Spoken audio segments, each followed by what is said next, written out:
Bonjour, je m'appelle Clarisse. J'étais sur la route des vacances quand j'ai entendu par hasard parler d'hypersensibilité à la radio. Ça m'a interpellée, mais j'en suis restée là. C'était il y a 6 ans. C'était Saverio Tomasella. Il m'aura fallu 4 ans et le confinement pour emprunter à la bibliothèque un livre qui me faisait de l'œil. J'ai découvert ce que c'était qu'être ultra sensible, à la fois sensible et hyper empathique. Il m'aura fallu encore des mois et des mois pour en comprendre toute la complexité. Je sais qu'il faut du temps, beaucoup de temps parfois.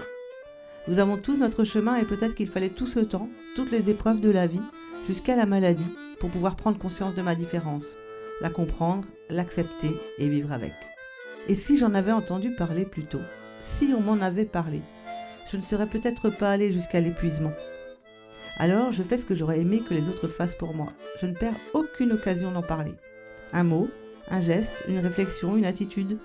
Je ressens la sensibilité de mon interlocuteur et je l'interpelle en souriant. J'ai des réactions moqueuses, des silences, du déni, mais aussi des questionnements, de chouettes discussions et combien de rencontres incroyables. Alban en est une jolie illustration. Tout semble si clair alors que tout semblait si compliqué dans la première partie de ma vie. Avant, j'avais l'impression de ne jamais avoir de chance. Et aujourd'hui, c'est comme si la chance me souriait tout le temps, même si tout est loin d'être parfait. Je l'accepte, je le vis, tout simplement. Ça semble un peu mystérieux, je ne comprends pas vraiment moi-même. Et si c'était la magie de notre sensibilité avantageuse? Je sème mes graines, j'en ai besoin. C'est ma façon d'aider et de participer à l'évolution de la société, à mon petit niveau. Et si tous ensemble, on se donnait la main pour rendre notre monde plus sensible? Et si on osait la révolution sensible et même l'amour universel? Et si on arrêtait de dire si? Pour rendre visible la sensibilité, nous devons en parler.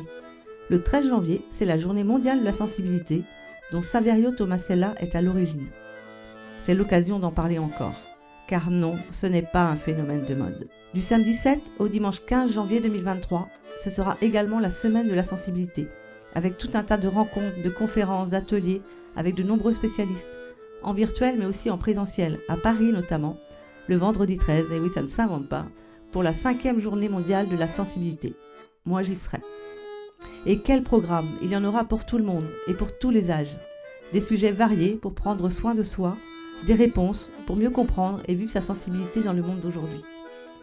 L'Observatoire de la sensibilité nous fera part des résultats de son enquête sur la sensibilité au travail et on aura même des surprises. On a hâte. Alors, rejoignez-nous pour cette belle semaine de la sensibilité, riche d'échanges et de découvertes. Merci.